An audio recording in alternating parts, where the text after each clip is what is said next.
hello everyone. So, I know you're here because hirap na kayong gumawa ng NCP. So, dati, akala ko pag nakagraduate na ako, wala ng NCP. Pero, scam pala yun. Kailangan pala talaga natin matutunan yung NCP at dala-dala na natin siya hanggang sa katapusan ng career natin. Ganon. Okay? So, NCP, what is NCP? So, minsan kasi hirap na hirap tayo, lalo na ng mga estudyante ngayon. Like, ma'am, nakopya ko to sa nurses labs, nakopya ko to dun sa Studocue, sa Scrib. Bakit ang dami pa rin mali dito na nilagay ng CI ko? Paano ba talaga gumawa ng NCP? Okay, so NCP, what is NCP first? NCP is a plan. Tandaan yan ha, plano lang siya. Hindi po siya yung documentation kung anong ginawa mo sa patient mo. Okay, NCP is a nursing care plan. It is a care plan. It is to identify the health needs and the risk din ng ating patient. Okay? So, it is more focused on the signs and symptoms rather than the pathologic ano niya talaga. Sa pathologic cause. Okay? Or the pathophysiology. Okay? So, how do we start? How do we start with NCP? Okay? Of course, NCP, sometimes in nursing school, they will just give us a disorder or sakit, gawin mo ng NCP. And sometimes, you will be given or you will be assigned to a patient tapos gagawa mo na siya ng NCP. Okay? So, what are the 5 components of your NCP? And how do we make one? Okay? So, NCP po, pag nakita nyo na, it will start with assessment. So, tandaan po yung 5 components natin dyan because we follow our ADPI. What is ADPI? Assessment, diagnosis, planning, intervention, and evaluation. Okay? So, how do we do it? So, may 5 column yan. Alam niya ng everybody. Atras ako ng konti. Okay. Alam po yan ng everybody. That, number 1, we have your, of course, assessment. Okay. Diyan po yung ating assessment. And then, after that, we have your nursing diagnosis. Okay. Next. We have your planning. Next, you have your intervention. In other references, they call it implementation. Implementation. Okay? And then last, you have your evaluation. In other reference, they call it outcome. Same. Okay. So, how do we do our nursing diagnosis? Okay, let's start first with your assessment. Okay, so in doing your assessment, of course, kung ano lang yung focus natin or ano lang yung nakita mo ng panahon na yun, yun lang din. Okay, huwag na natin try gawag-gawaan. Okay, so for assessment, dalawang klaseng data po yung hinahanap natin dito. We have the objective and the subjective data. Okay, so number 1, subjective po or subjective data must come first. Okay? Yan ang una. Okay? Because when you go to your patient, you establish rapport and you talk to your patient. Okay? So, you have to elicit your subjective data. Okay? For example, I will give you an example. Gagawin natin to ha. Samahan nyo ako. Gagawin natin tong NCP na to. Okay, so subjective data, okay, for example, si patient had pneumonia. Sa kanyang initial diagnosis, meron siyang pneumonia. Okay, pagpasok mo ngayon sa room ng patient mo, ang sabi sa'yo, Ma'am, hirap na ako dito sa plema ko. Ubo ako ng ubo. Okay. So, yun, lagay natin. Pag subjective data po, tandaan, it is verbalized by the patient, ha? Hindi mo yan naramdaman. Okay? Hindi ikaw yung nahirapan, hindi ikaw yung nasakitan. Okay? Pero, yan po ay sinabi ng patient, kaya mo nalaman yon. Sabi niya, nahirap na ako sa plema ko. Sa plema ko. Masyadong malapot. Okay. Yan yung iyong subjective data. Kung mahigpit yung school nyo, lagyan nyo na lang as verbalized by the patient. Okay, that's your subjective data already. Next, number 2, let's go with your objective data. Objective data are your directly measurable data or directly observable.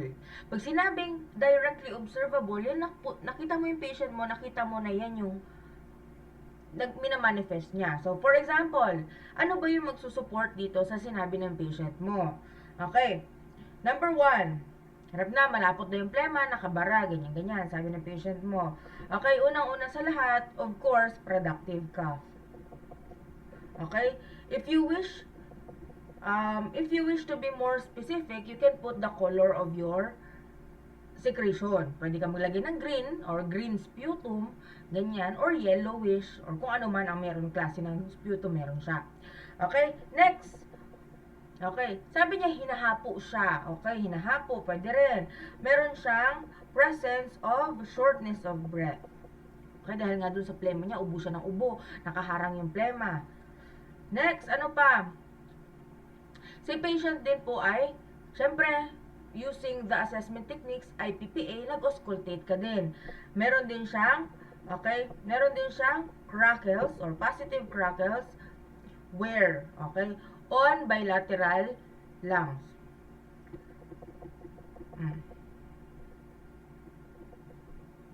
On bilateral basal lungs. Parehas doon sa ilalim. Kasi nga, pneumonia siya, di ba? Okay. O, bilateral lang lungs na lang. Sige, lagyan natin. O. Bilateral lungs. Okay, crackles yan. Upon auscultation. Okay, ano pa yung mga na-assess mo na pwedeng mag-support doon sa subjective data mo? Okay. Mataas ang RR ni mother. Okay, for example, ni patients, let's say 27 cycles per minute. Okay, ano pa? Ano pa kaya ang pwede? So, we have your productive, cough, SOB, crackles, RR. Bagsak ngayon ang SpO2 niya. O kanya ang O2 sat because nga may nakaharang doon, hindi makapasok ng oxygen natin. Okay, bagsak ang SpO2, let's say 92% lang siya. Okay? Okay. So, let's say we have already your assessment. Ang ganda na ng assessment mo, 'di ba? Ayan na siya. Okay, now let's proceed with your nursing diagnosis. Okay, nursing diagnosis po, tandaan, this is different from medical diagnosis, ha? This is only within the scope of nursing practice. Tandaan ha, this is only within the scope of nursing practice. Ibang-iba po ito when it comes to medical diagnosis, ha? Okay, ngayon ma'am, ano ang nursing diagnosis?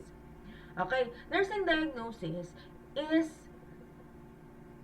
only within the scope of the nursing practice. And nursing diagnosis are formulated by your NANDA. What is NANDA? NANDA is North American Nursing Diagnosis Association. May mga libro po tayong ganyan. So ngayon kasi hindi na uso yung libro. Before, bawat duty ng estudyante, may libro, dala-dala yung NANDA, diba? Okay, nakalagay din doon po yung ating mga nursing interventions pag nakita mo yung nursing diagnosis. And we have to be updated with the recent nursing diagnosis.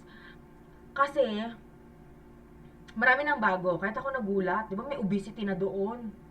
Dati walang ganun, di ba? Dati kasi ano lang yan, imbalanced nutrition more than body requirements. Ngayon may mga ganun-ganun na, kaya we have to be updated. Okay? So, it differs from medical diagnosis kasi po ang medical diagnosis, kung ito ay nakadepende lang po sa ating signs and symptoms, ang ating medical diagnosis naman po nakadepende sa pathology. And nursing diagnosis can can change from day to day. So, depende rin sa duty, pwede mo palitan. Ang medical diagnosis, hanggat nandiyan yung sakit, hindi mo yan mapapalitan. Okay? So, ayun. So, dapat po tayo ay NANDA-based. Nakuha natin ang ating from NANDA. Okay. Now, what nursing diagnosis do you think would fit our assessment data? Hirap daw siya, may plema, ganyan, productive cough. So, the best nursing diagnosis for this, of course, you have your ineffective airway clearance. Okay? Ineffective airway clearance. Okay? Pwede bang ganyan lang? Hindi yan pwede. Dapat po kasi meron tayong related factor. Ano kaya nag-cause nun? Or ano ba yun? Okay? Bakit siya nagkaroon ng ineffective airway clearance? So, meron tayong tinatawag na related factor. So, ano po yung related factor na yan? Okay, so sulat ko na lang. Related to. Ano bang meron doon? No? Let's say, tracheobronchial secretions. Tracheobronchial secretions. Oh, yan, diba? Oh, meron pa ba tayong iba? Tama na ba yan? Okay, meron din po tayo, pero it is not necessary na ha. We have your secondary factor. Okay, secondary to. Bakit naman siya nagkaroon ng tracheobronchial secretions? Okay? Secondary to, let's say, pwedeng medical diagnosis na nagsusupport. Like, for example, yung existing natin or admitting or initial diagnosis, pwede yun. For example, pneumonia. So, tama na ba yan? Ineffective airway clearance related to tracheobronchial secretion, secondary to pneumonia. Goods na ba yan? Goods na yan, actually. Pwede na yan.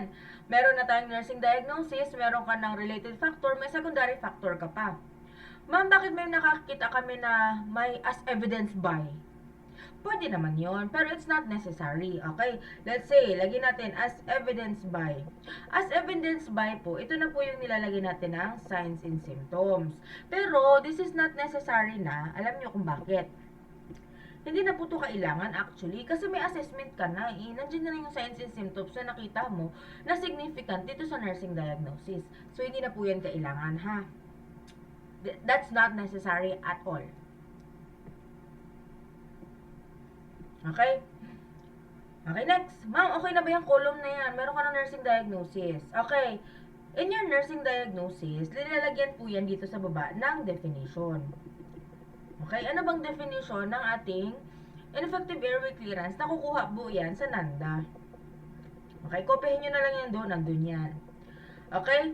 Ma'am, sa baba. Meron pa ba sa baba? Okay, dito na po natin nilalagay yung ating nursing theory. Okay, nandiyan na yung ating nursing theory. So, for example, we have your Feiglen-Abdella and then you have to analyze na lang to correlate it with your nursing diagnosis. So, for example, we have your Feiglen-Abdella. Or, for example, you choose your Florence Nightingale to decrease the infection in the environment. Kasi, for example, the pneumonia is hospital-acquired. So, pwede rin yun. So, Feiglen-Abdella, you can use naman your Florence Nightingale Environmental Theory.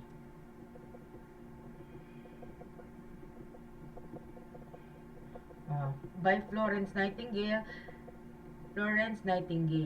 Okay, lagyan mo na lang dito ng analysis. Bakit ba siya nalagay doon? Okay? Analysis, ganun. Okay, so tapos na tayo sa dalawang column. So, meron ka ng assessment, meron ka ng nursing diagnosis. Ma'am, how about the planning? What happens during the planning? Ayusin ko lang ha. Ano ba nangyari na dito?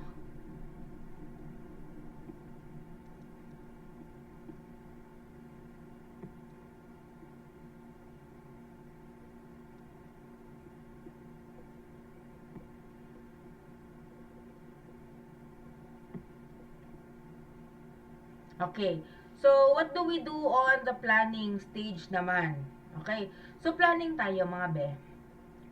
So, on the planning po, meron tayong dalawang dyan. Okay. So, we have your short-term goal and then your long-term goal. Okay.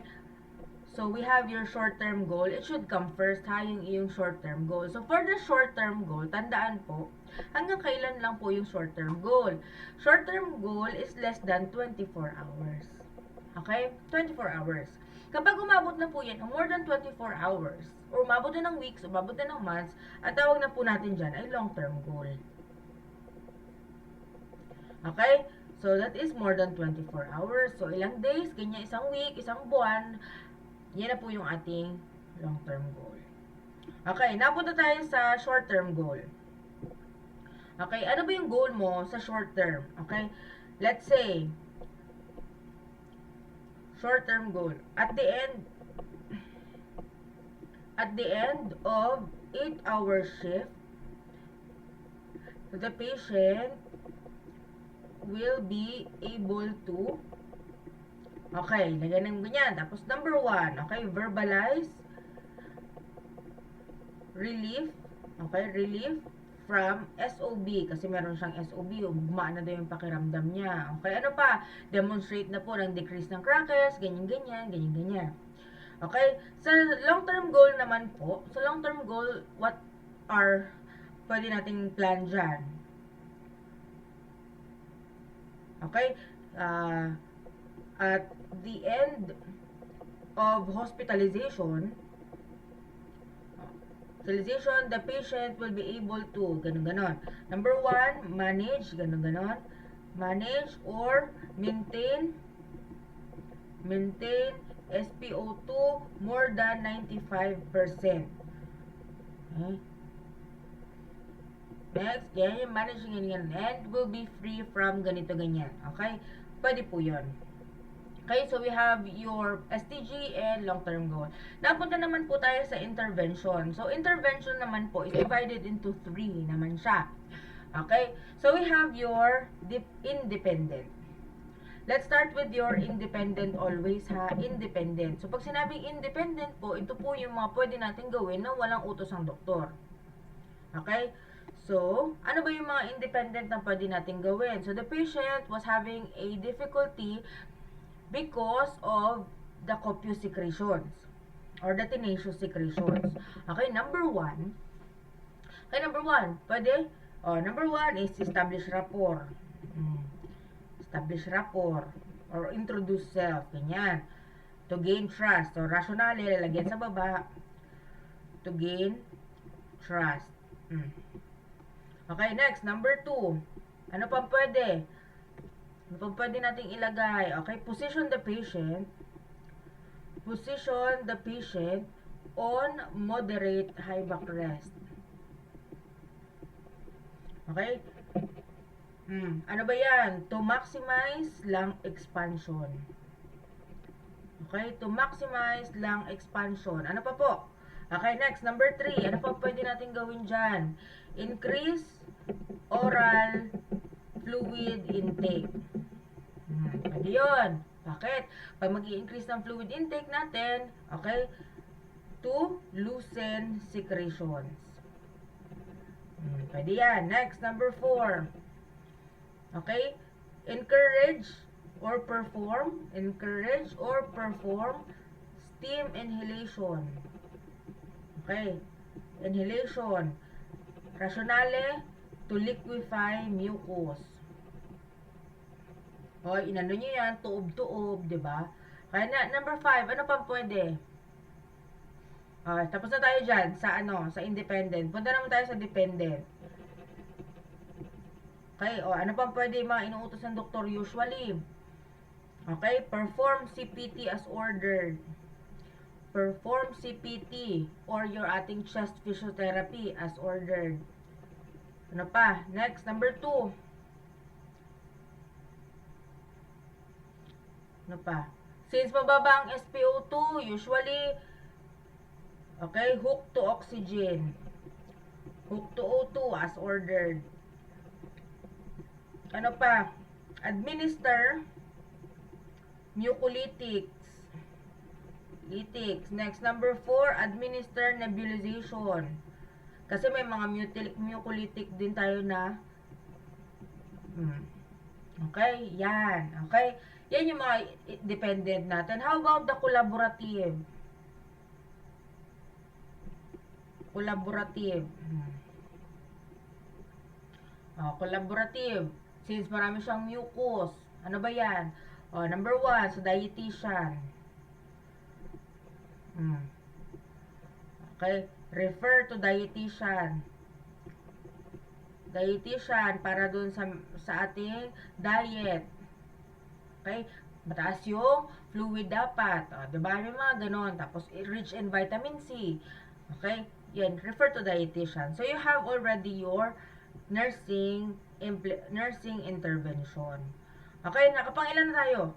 So, we have your assessment, nursing diagnosis, planning, intervention, and then last, you have your evaluation. So, how do you evaluate? So, for example, ganito maglagay. Evaluation and some other books call it outcomes. The same lang naman yun. Okay, for evaluation naman po, ano ang meron dito? Okay, at the end Usually, at the end of shift mo yan, at the end of shift, at the end of 8-hour shift,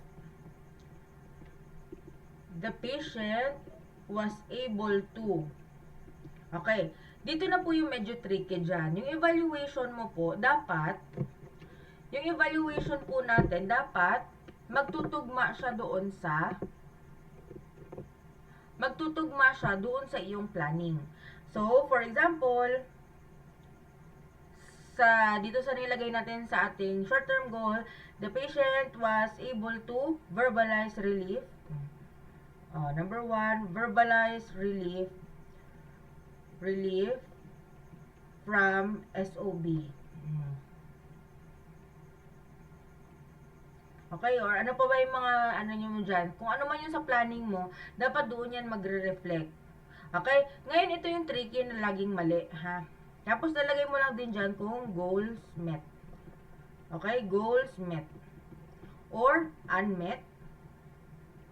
Or not met. Or pwede rin partially met.